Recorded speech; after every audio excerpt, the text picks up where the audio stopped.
This week, week 9, we're playing around with a new tool for solving equations, and that's the idea of roots. And a root is the opposite of a power, in a sense, but a different way that logarithms are.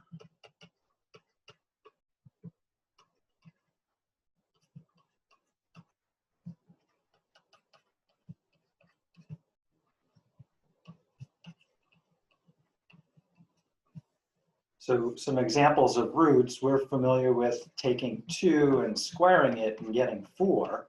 So that's the power version. The root version of that would be the square root of 4 is 2.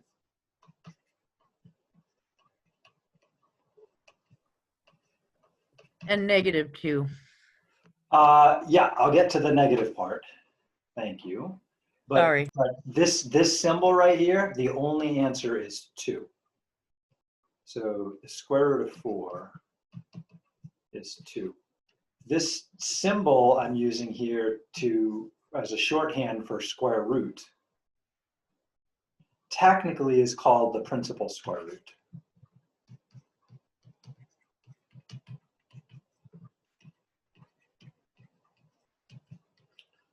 And the reason we have something special called the principal square root is most numbers have 2 roots because of the way squares behave.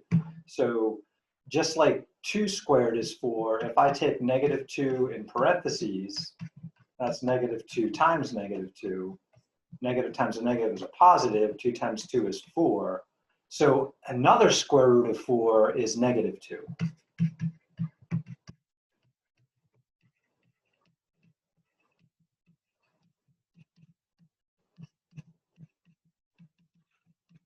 But it's not the principal root. So whenever we push this button on the calculator or we write this symbol on paper, we're only looking for what's the principal root, and principal in this case is not negative.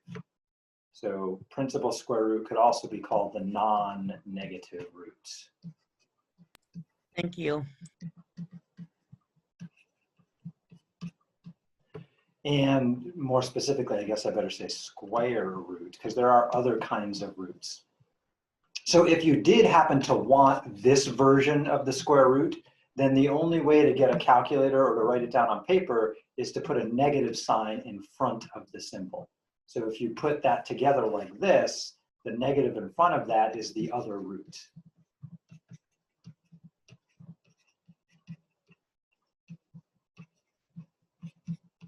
And sometimes that matters and sometimes it doesn't. And we'll look at some examples of today when it matters and when it doesn't.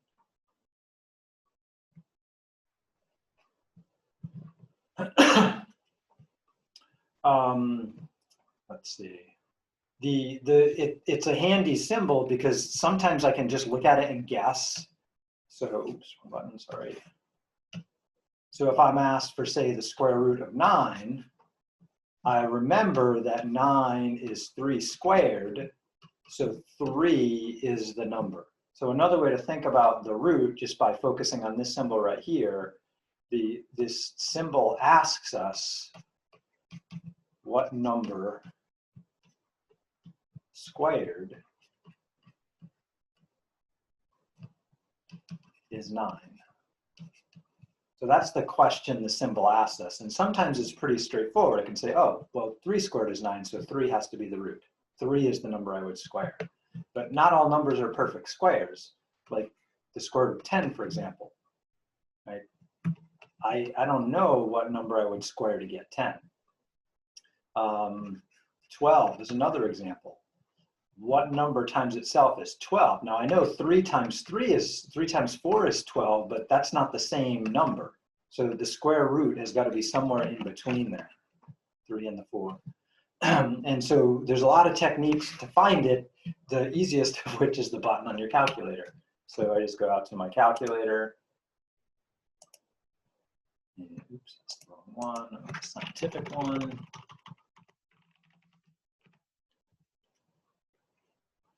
And so here I have 2 root buttons on this calculator, the square root and what they call the nth root. We'll get to that in just a little bit. But here I can say, okay, what's the square root of 10? And I would imagine that it's a little bigger than 3 because 3 squared is 9. So I need a number a little bit bigger than 3. Now, if the weird thing about square roots is their decimals can be messy. So if I take that number right there, 3.16227766, that looks like a nice decimal. It's not too bad. 16227766. So if I take that, just write it down like that, 3.16227766, and then I try to square it, I don't get exactly 10 because it turns out there's more digits the computer's not showing me. And it turns out the computer actually doesn't know all the digits because most square roots, their decimals go on forever. So just kind of a note here, we got on the calculator approximately 3.16227766. Yeah.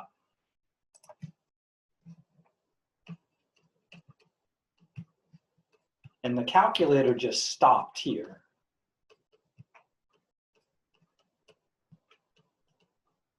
And when I squared that, when I took that number and multiplied by itself,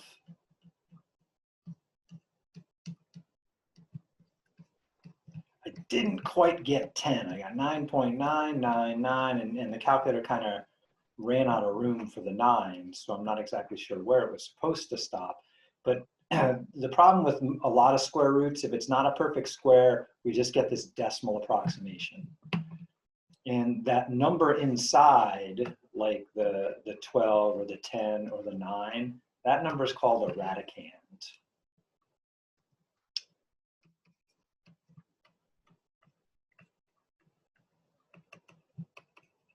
Hey, Brennan.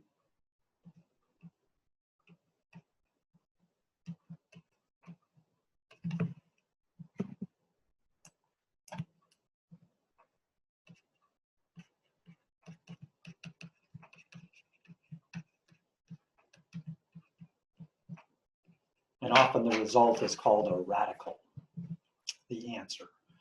And if that number inside, that radicand, if it's not a perfect square, then the answer is always going to be approximate.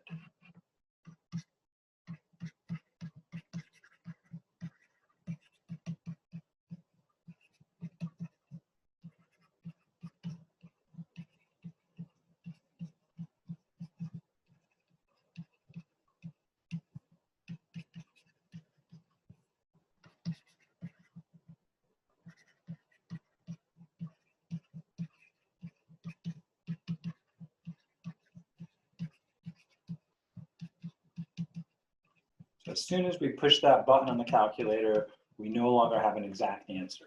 So if it's a perfect square, like 9's a perfect square, it's 3 squared, so the square root of 9 is 3, right? 3 is a nice, clean answer. It's exactly right.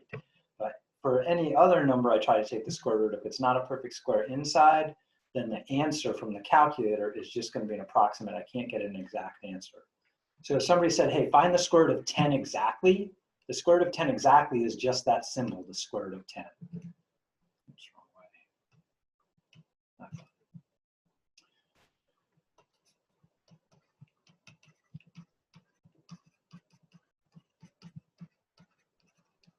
So if I solve some problem and I said, hey, the answer is the square root of 10, that is an exact answer written just like that. Once I plug it in the calculator, it's approximate. It's no longer an exact answer. And sometimes we care about exact answers if we need to reuse them in a calculation so we can try and avoid rounding error.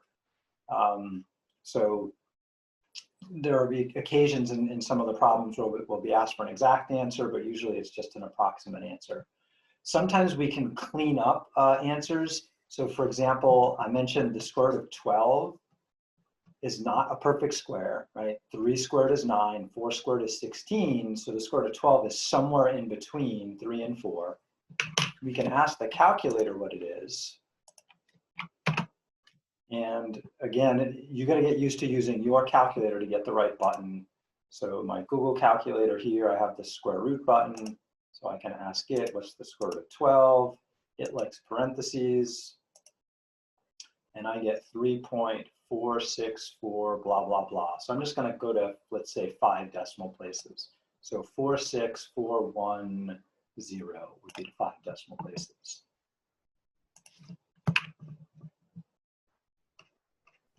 What if your calculator keeps it as like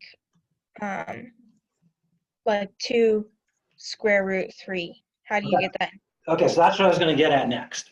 So, and then I'll come back to your calculator. Now 12, if you think about it, is 3 times 4, I mentioned before. And one cool thing about roots is they behave nice with multiplication. So since 12 is 3 times 4, the square root of 12 is the same as the square root of 3 times 4, written like that. And then I can separate this as the square root of 3 times the square root of 4. And we know that 4 is a perfect square, so its square root is 2. So this gives me the square root of 3 times 2, and we usually write the whole number out front. So we usually write it as 2 square root of 3. So this right here is a reduced square root, right? So just like you can reduce fractions, you can reduce square roots. Reduced. And some calculators will just reduce them for you. Like, let me see if Desmos does. And there's often a button on your calculator to go back and forth between reducing roots and approximating roots. Because sometimes I don't really care that it's twice the square root of 3. I just want to know about what it is. So if I bring up my square root button here, let's see what this one does. This one looks like it can't do exact answers. So Natalie's got a cool calculator. What brand of calculator do you have? Texas Instruments. Okay, yeah, so some of those do and some don't. It depends on the brand. So there should be a button on there. Do you have a button maybe that has a wavy equal sign on it? That, you know how I do that sometimes? A wavy equal sign? Yeah, so like up here where I wrote the wavy equal sign for 3.46. I don't think so. Okay, so sometimes a calculator will have, it's like above an equals. You'll have to do like shift to get that button. Sometimes there's a button or a shift button that says approx, like that. You see a button that Oh, I found it. Okay. It's like 2 little arrows. It looks like 2 little arrows on yours? Yeah. Okay, and if you hit that, does it give you the 3.46410? Yeah. Okay, cool. Yeah, so you got a cool calculator because it'll jump back and forth between reducing it and saying, hey, this is another way to write the answer, or giving you a decimal approximation. Okay. So just some notes here. The square root of 12 is exactly the same number as twice the square root of 3. Both of those are approximately equal to 3.4641, right? So this is approximate here,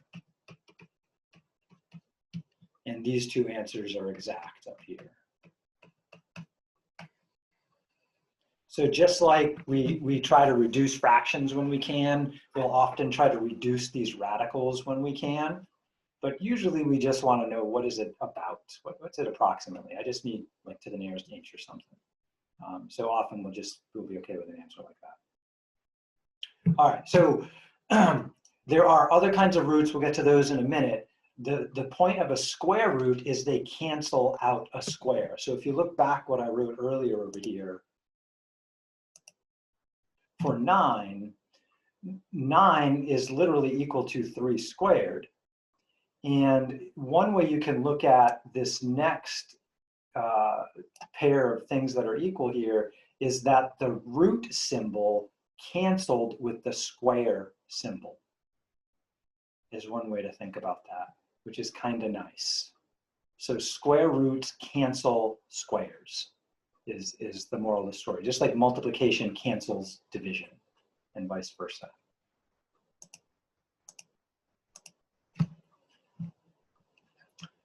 So the big thing we need them for is to solve more kinds of equations. Square roots cancel out squares.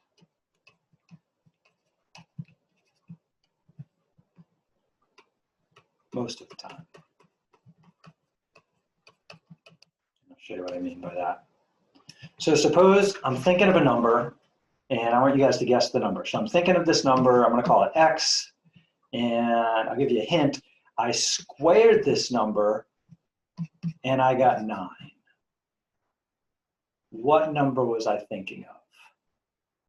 3. No. Good guess, though. -3. -3, yeah. So in this sense right here, one of two things could have happened. The number I was thinking of could have been 3, because 3 squared is 9, but -3 squared is also equal to 9. So in a situation like this, when I start with a square, there's usually two possible answers. Now, if I started with the square root, that's totally different. If I just said, hey, what's the square root of 9? The answer is only 3. That's it. Boom, done. Just 3. But I started out with a different scenario. I squared a number. I got 9. So we know it's something to do with 3, but we just don't know if it was positive or negative. So what I mean most of the time here is that if you start with a square, so I start with x squared equals 9. I'm just going to rewrite it over here. And my claim is I can get rid of a square with a square root. So kind of like we used logs before and we divide on both sides of an equation before, I can then say, hey, let's take the square root of both sides of this. So I said, okay, let's take the square root of x squared. Let's take the square root of 9. Now, the right side of this equation is pretty straightforward. On the right side, the square root of 9 is definitely just 3. But on the left side, you don't know whether the original number is positive or negative. Okay, so that's the problem here. So it's a different color. Ah, that's not a different color. There we go. Problem.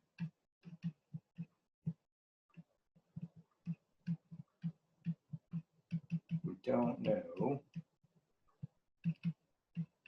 if x is positive or negative.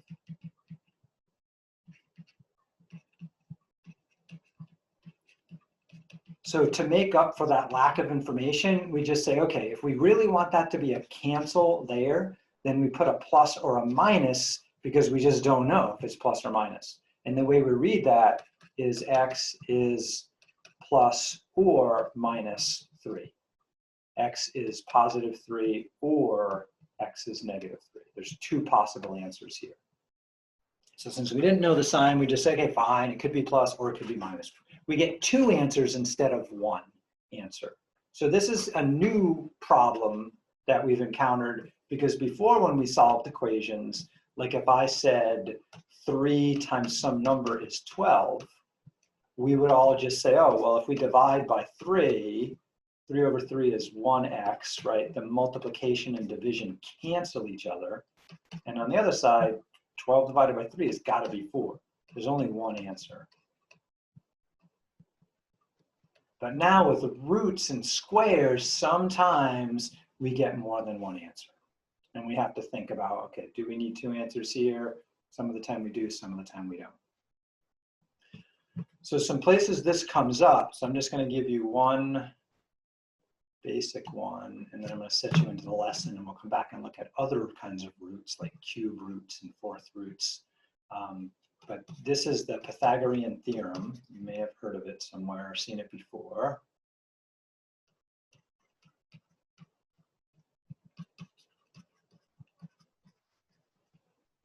So Pythagorean Theorem says, if you have a right triangle, so right means that there's a 90-degree angle. Sometimes we call it a square angle. So let's say, here's my triangle I'm starting, and there's my right angle right there, and my triangle. And so we usually put a little square in a corner to indicate, hey, that's my 90-degree angle.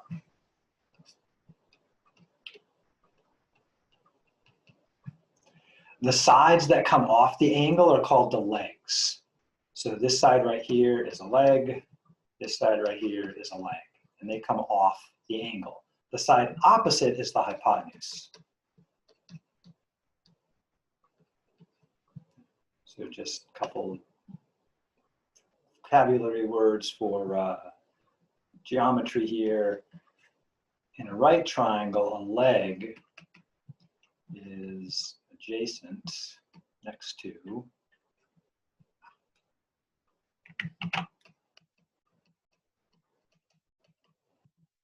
right angle. And the hypotenuse is opposite the right angle.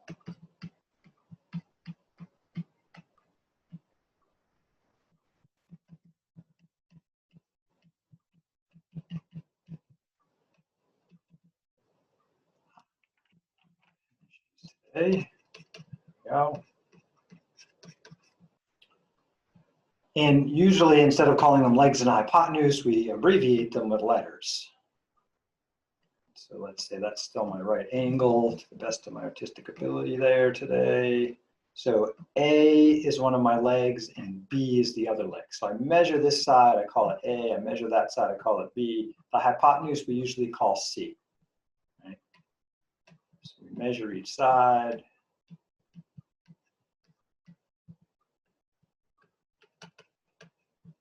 What the Pythagorean theorem says is if it's a right triangle, if you take the legs, A and B, and you square them, right, so square the legs, and then add them up, you'll always get the same as the square of the hypotenuse.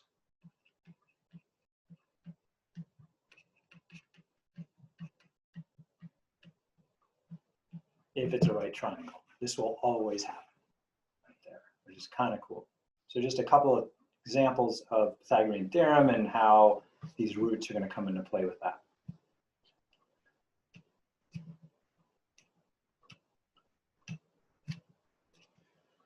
Make myself a better looking triangle and I'll orient it a little different. Let's see. There.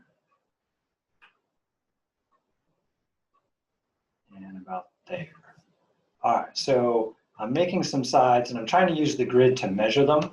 So on this one, I'm going to say that's 1, 2. So this side right here is 3 centimeters long, let's say. And over here, I was trying to make this 1, 2, 3. Oops, I made it a little bit too long.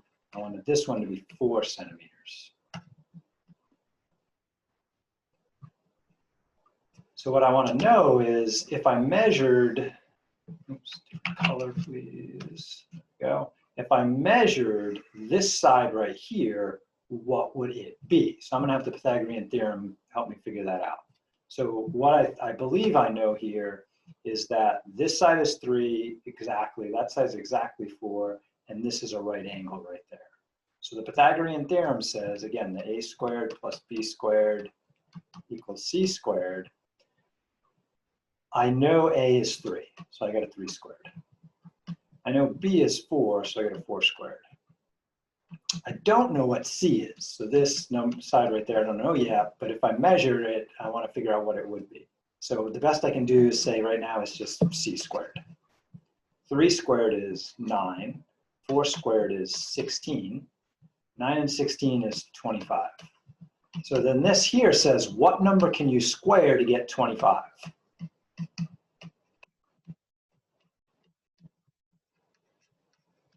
Anybody?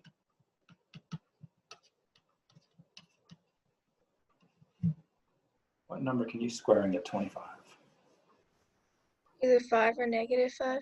Yeah, it'd be 5 or -5, right? Technically, if we solve this using the principle of roots I mentioned a minute ago, we start off with c squared equals 25. We take the square root of each side. And the right side's pretty easy. 5 is the only number, according to this symbol, that's the square root of 25. This is asking for the non-negative answer. Now this side here, we don't know about c. So technically we can say c is plus or minus. Now, however, if I go back to my picture here, I'm trying to measure this with like a ruler. And my ruler does not have negative units. So in this case, I can just say, well, it's just 5 because I'm measuring.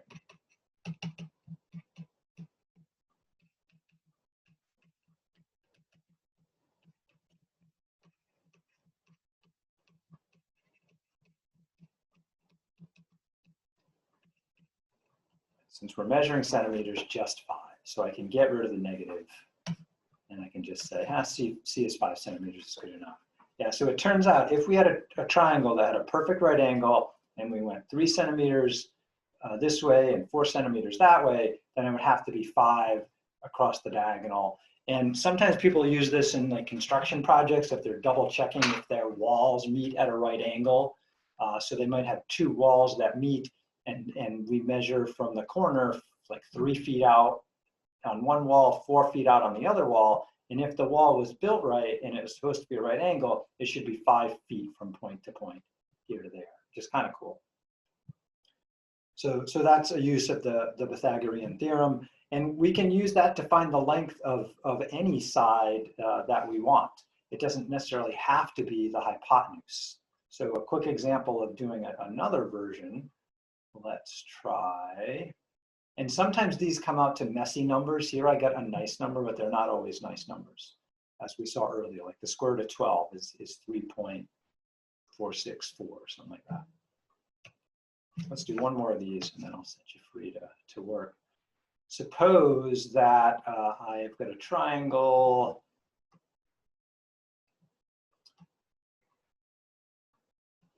And I know this is the right angle. I know the diagonal is, let's say, 12. And I know that the height of it over here is 3. Can I find the other side over here? Maybe we call that side B. And it turns out we can find that side too. So to set it up, again, the important thing is the legs have to go together. So the 3 squared has to go with the missing side B squared, because those are the legs. So the legs always get squared and added, and then the hypotenuse has to go on the other side at first. And then I try and clean it up. So 3 squared is 9. B squared, I don't know yet, so the best I can do is say it's B squared. 12 squared is 144. Now, what I want to do here is solve for B. So I would subtract the 9 over. So the 9 goes away on the left, so I get B squared equals what? 135. So I'm looking for a number whose square is 135. And so the solution there is the square root of 135. But 135 is not a perfect square. 12 squared is 144, 11 squared is 121, so this number is somewhere between 11 and 12. So this is the exact answer. If I want a useful number, like to measure out on a floor, for example, I would have to whip out my calculator to figure out what that length would be. So I just say, hey, calculator, what is the square root of 135? And my calculator says, it's about 11.62 if we went to 2 decimal places, the nearest hundredth of a foot, say, if we were measuring in feet. It should be a reasonable fraction of an inch. Was it 6.1 or 6.2? 6.2, 11.62.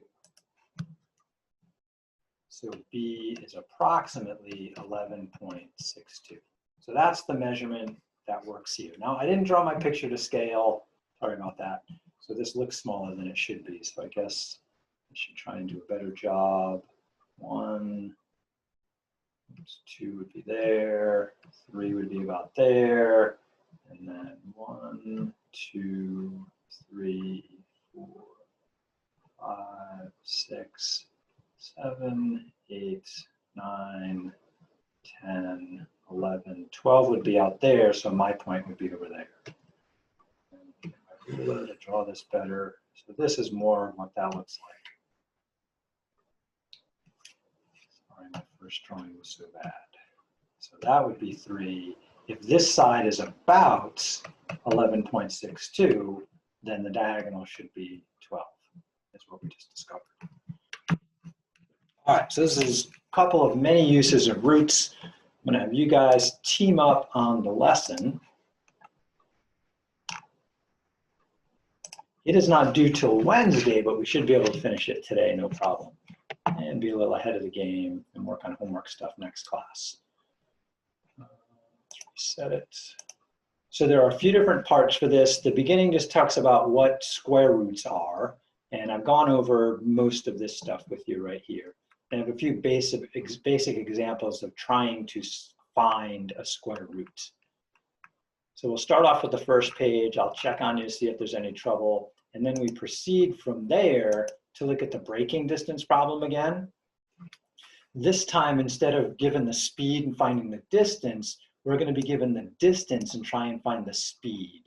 And we're going to do that again here with a 240-foot braking distance, and look at how those are related. So like we did last week, but in reverse. Next section is Pythagorean Theorem, which I just gave a few examples of. And the last is other kinds of roots, the last of which is a little tricky. So I'm going to help you with that last one there once we get there. But the first is just kind of play around with some basic ones, and then we'll jump into the braking problem. So I'm going to set you guys free on page 1. And let's see, why don't we do 2 groups today since Brendan's now here.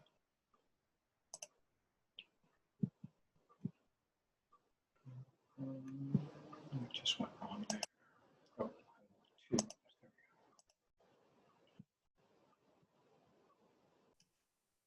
So we've got the area equals pi times the radius squared. We know the area is 300. So you guys are off to the right, in the right way on that one.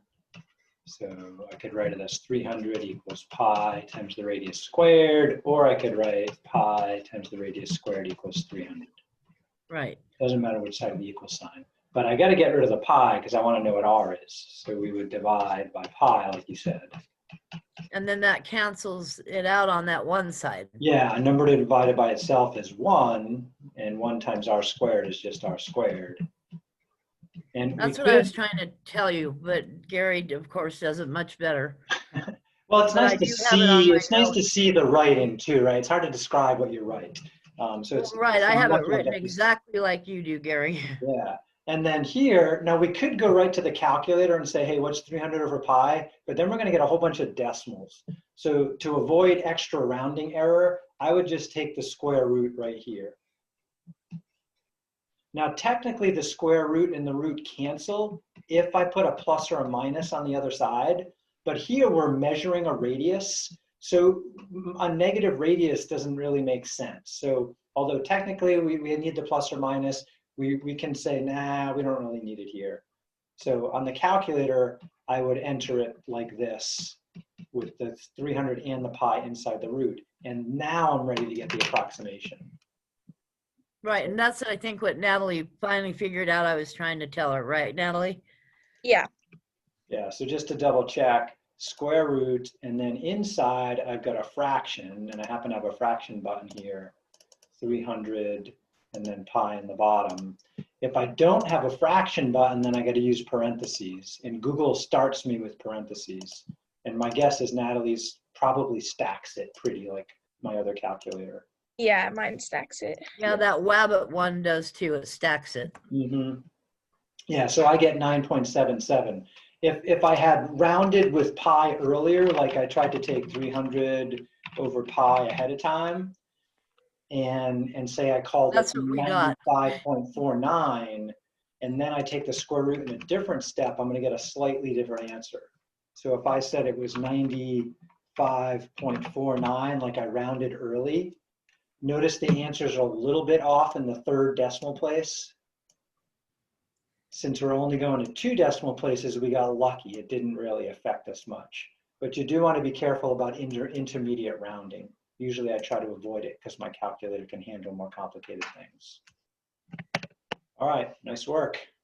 You guys are ready to move on. Thank you, Gary. Yeah. So next is fun with the Pythagorean theorem. Oh, no. Oh, the braking distance. Yeah, let me bring the other guys back. Let's talk about these together for a minute. Yeah, this was fun, but it took me a sec to get it. Yeah, so let's all go back to the main room. Okay. So just leave the breakout room. And I'll Okay. get the other 2. So on the braking distance one, we're going to hold a couple of things constant, and they already cleaned up the formula for us, kind of like we cleaned up a different version of this formula last time. We have a different road grade than last time and a different friction coefficient. So they end up with a denominator this time of 46.37. Oh, and by the way, great job on your spreadsheets for this. I graded those this morning. So in that spreadsheet, right, all you'd have to do is go change the friction and the road grade, and then you could do stuff related to this problem. But this one's a little backwards. Instead of given the velocity here, we're given the braking distance. And we're going to do two things. We're going to first check to see, we're given the braking distance and need to find the velocity. We'll first try 120 feet for the braking distance, see what the speed was. Then they asked us to make a guess as to what's going to happen with the speed if we double the braking distance, and then we'll actually calculate it. So let's just do that one together. 46.37. All right. So my new equation is the braking distance is equal to v squared over 46.37. Double check I copied that right. Yeah. And that is for a road grade of 2% and a friction of 7/10. So if you want, you could recalculate to make sure it's the right denominator, but we're going to say it is. And this time we're given the braking distance is 120 feet. And later we'll compare that to 240 feet. Remember the trick about the velocity? For this formula, v has to be in feet per second. But the answer we were asked for was miles per hour, so we'll have to do a conversion. So to solve this right here, I would just replace this d right here with the 120.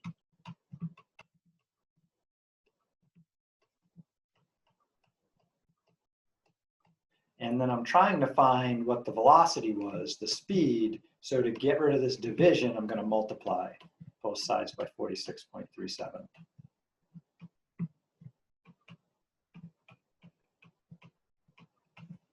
And multiplying works out nice, so it's worth doing that on the calculator. So let's do that, and then we'll report back.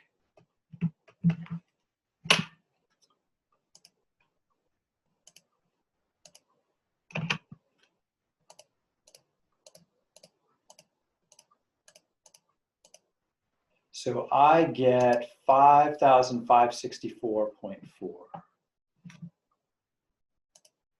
if I typed it right.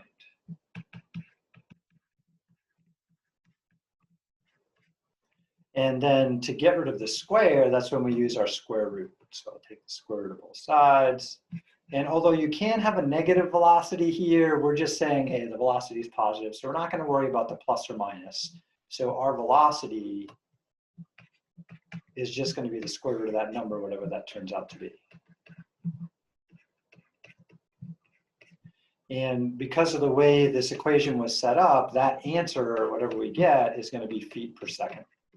And we'll have to make a conversion after. So then I just want the square root. And some calculators have a button that'll just automatically grab the previous answer. So you should see if yours does. So then you can avoid retyping stuff, which is always nice. So I get 74, I'm going to take it to four decimal places. Looks nice here, 74.5945. 5949. And again, that's an approximation because this probably isn't a perfect square.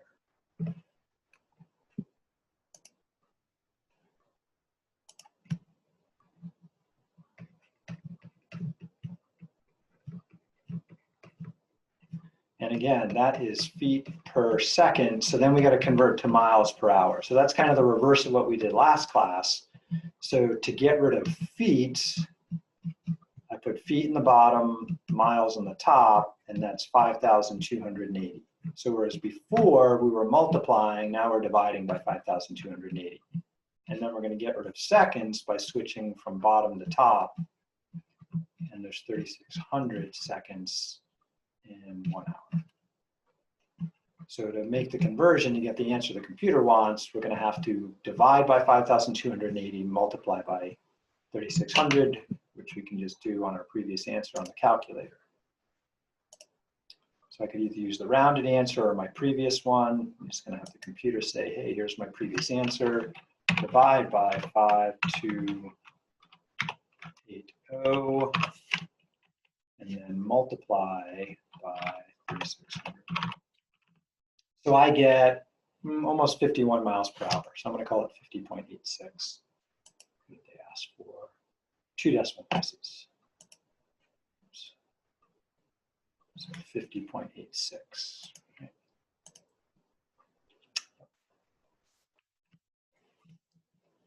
So about 50.86. And now it's miles per hour. So we got that first part done. The extra trick was we had to pay attention to the units, remembering that the original problem is in feet per second for velocity, but sometimes we prefer miles per hour. So next part asks us to make a guess as we of what we think is going to happen. If we have twice the same conditions otherwise, right? Same road grade, same friction, but the braking distance was 240 feet, do you think the car was moving less than double the first car's speed, double the first car's speed, or more than double? And kind of think back to what happened last time. We had a similar question, but in reverse. Do you remember what happened when we doubled the speed last time? It's less than double. This time it's less than double? On question 6? Mm-hmm. Yeah, it's less than double the first car's speed. Why do you think that? Because at double, the initial speed of the braking distance quadruples, so doubling the braking distance requires less than double the speed. Yes, that's exactly right. Nice job. Yeah, when we were playing around with changing the velocity, we found that if we doubled the velocity, that quadrupled 4 times the braking distance.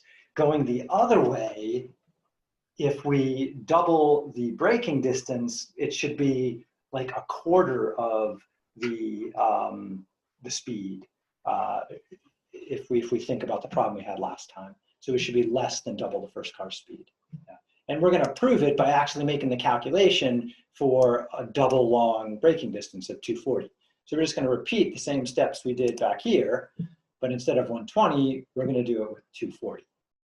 So whip out your calculator. Let's see if we can agree on an answer for that. So repeat those same steps, do it for 240, and we'll check back with each other in a sec. I won't answer because I have it, but let someone else have a chance. Yeah, so here's my work for that. I got a little more work to do on my calculator to get the conversion here. And I'm predicting it's going to be about a quarter based on last lesson we did.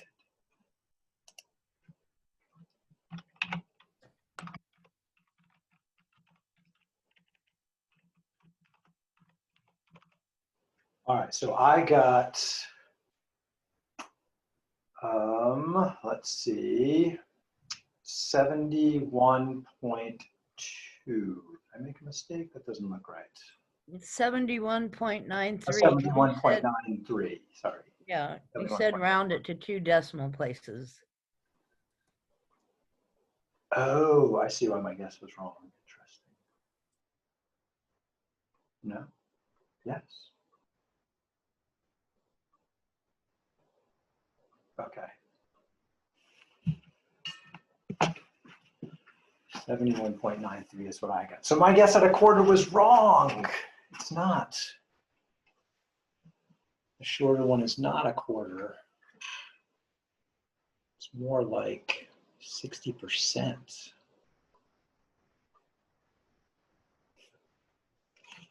So at 120 feet for the braking distance, we get about 51 miles per hour.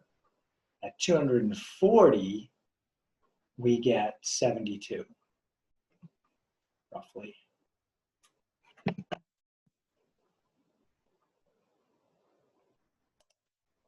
Which is less than double the first car's speed. Yes.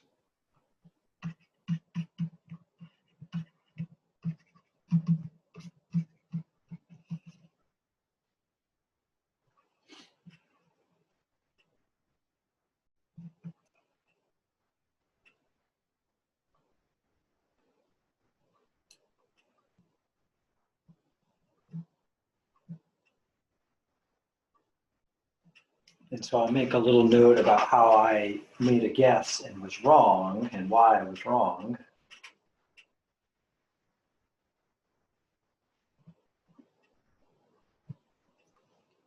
All right, questions on getting this number right here? I have questions on how you can even guess. I mean, How I could make the guess? that I yeah, was making? Yeah, I'll talk about how I made the guess and then I'll show you why I was wrong. First, I just want to Okay. see if, I always like to challenge myself with a guess and see if I'm right or wrong. I always learn something new when I'm wrong.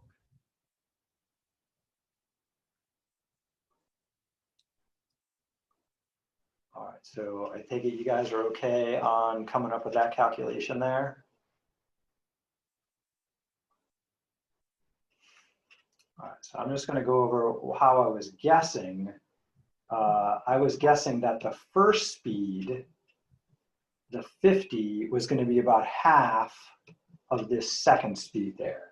And the reason, or a quarter is what I was guessing. And the reason I was thinking that is in the previous class, so this is a guess based on the work we did last time, we were given a velocity before.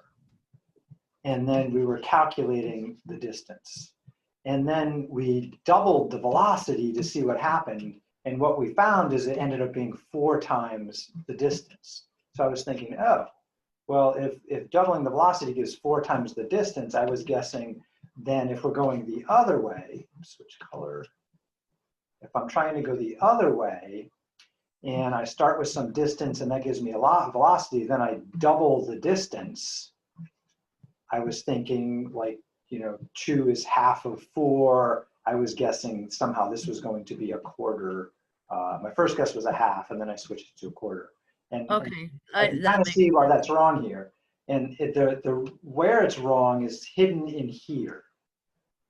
So in both times we solved the equation, we had to multiply. So if I switch back to this page, highlighter, we had to multiply by the 4637 and then take the square root. Now here I used the calculator. Over here, I didn't use the calculator. So I just want to focus on that for a second. So I've got my, let's use red, my square root of 46.37 times my 240. And the 240, remember, 240 is 2 times that 120 that we had earlier. And we still have that 46.37. And all of that's inside the root. And roots work nice with multiplication, so I can split, oops, push my color button here, there we go. So I'm going to split the square root into that part versus that part right there. So my claim is that's going to be the same thing as the 46.37 times 120 in one square root times the square root of 2 in another square root. This answer right here is from the previous page. That's about 51 miles per hour. And the difference is the square root of 2 as a multiple. And if I check on a calculator, what's the square root of 2? Line. It's 1.41. And if you think about 1 as 100% of what you started with, that means the new answer is about 40% bigger. The 0.41 is about 40% bigger. And so That's why it says less than half. yeah, that's the less than half. Or less than double. The square root of 2 gives you a 40% change instead of a 100% change, which doubling does. So kind of hidden in there. I made a bad guess. All right, so next stage of our adventure